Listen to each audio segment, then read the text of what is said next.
thần khấn xin người đến, hồn con đang mong chờ ngài. Suối nguồn thánh ân hiện xuống, này dương gian xin ngài đổi mới. Ngài ơi, xin ngài hãy đến chiếu sáng thế gian u mê tối tăm. Ngài ơi, xin ngài hãy đến hiến linh.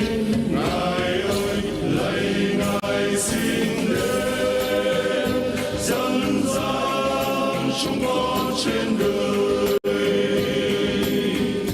Cầu ngài liên kết chúng con nhớ tâm trong ngài.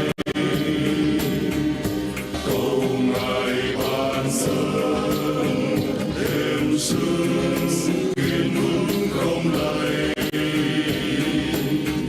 Sống sao nên người con Chúa chứng nhân tình yêu.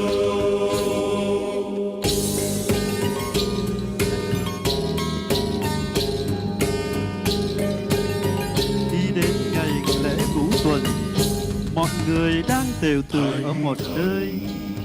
Bỗng từ trời phát ra một tiếng động, như tiếng gió mạnh ùa vào đầy cả căn nhà nơi họ đang tụ họp. Rồi họ thấy xuất hiện những hình người giống như lưỡi lửa tản ra đậu xuống từng người một, và ai nấy đều được tràn đầy ơn thánh thần. Nếu đi quanh co sai lầm, ngài ơi, xin ngài hãy đến dẫn đi đường ngay. Lạy ngài xin đến dẫn dắt chúng con trên đời. Cầu ngài liên kết chúng con nhớ tâm trong ngài. Cầu ngài ban ơn thêm sức kiên vững không lay. Sống sao nên người con Chúa chứng nhân tình yêu.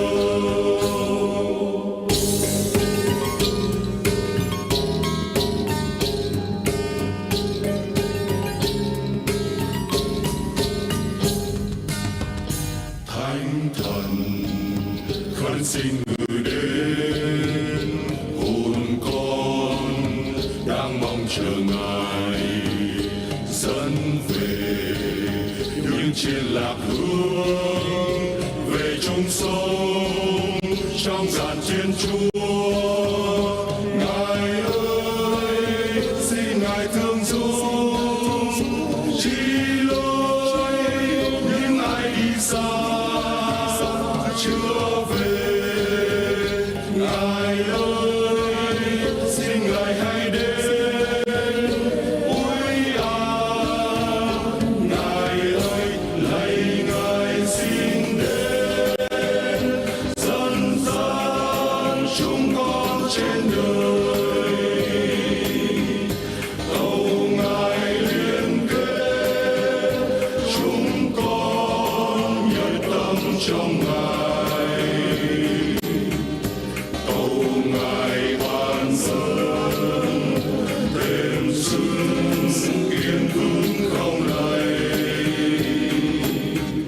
Sống sao nên người con Chúa chứng nhân tình yêu. Thánh thần khấn xin người đến, hồn con đang mong chờ ngài. Dưới lòng những ai lành giá gặp phong ba